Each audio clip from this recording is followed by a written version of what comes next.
Hi అండి. పెరట్లోకి అయితే వచ్చానండి. కోడి పిల్లలైతే మేము ఎటువంటి డ్రాప్స్ కానీ ఎటువంటి మెడిసిన్ కానీ కోడి పిల్లలకు కానీ తల్లులకు కానీ వాడమండి. న్యాచురల్గా ఇలా వదిలేయడమే.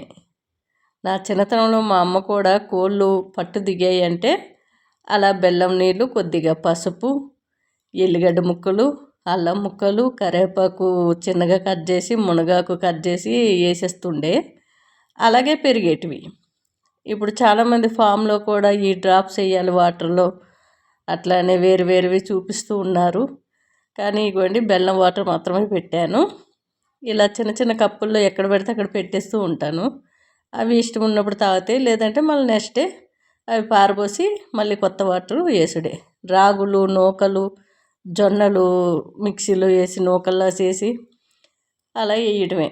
ఒక కోడిని బయట పెట్టాము, ఒక కోడిని లోపల పెట్టాము. ఎందుకంటే ఆ బయట ఉన్న కోడి ఈ పిల్లల్ని పొడి చేస్తుంది. ఈ వైట్ కోడి అయితే ఏ పిల్లల్ని పొడవట్లేదు, చక్కగా చూసుకుంటుంది. ఇలా గూడు కూడా ఉంది కానీ దీంట్లో ఉండట్లేదు, అందుకని ఇక వదిలిపెట్టేసాము.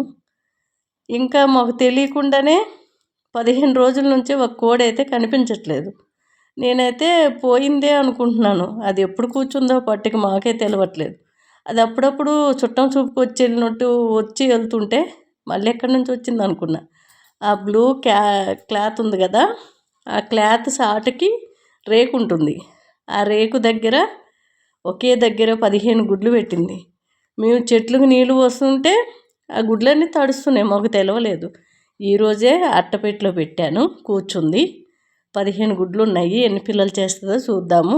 ఇగోండి, ఆ బ్లూ ఆ డొక్కు వెనక వైపు రేకు ఉంది, ఆ రేకు మధ్యలో పెట్టింది. అటువైపు క్లాత్ ఉంది, రేకు మధ్యలో పెట్టి మాకు కనిపించలేదు. నేను అనుకున్న కోడిపోయింది, నాకు కోడిపోయింది ఎటు వెళ్ళిపోయింది, ఇంకొస్తలేదు కోడి, పోయింది అనుకున్నా. ఇక సండే రోజు ఎప్పుడైనా ఎతుకుదాం తీయ అన్నారు. ఇంకేం ఎతుకుతో ఎవరో కోసుకొని తినేసి ఉంటారు అనుకున్నా. ఇక అయితే మంచిగానే పట్టు కూర్చుంది. చక్కగా అట్టపెట్టిలోనైతే ఈరోజు పెట్టాను. ఎన్ని పిల్లలు చేస్తుందో చూద్దాము. 15 ఎగ్స్ అయితే పెట్టాము. ఇవి బెల్లం, పసుపు వాటర్ పిల్లల కోసం.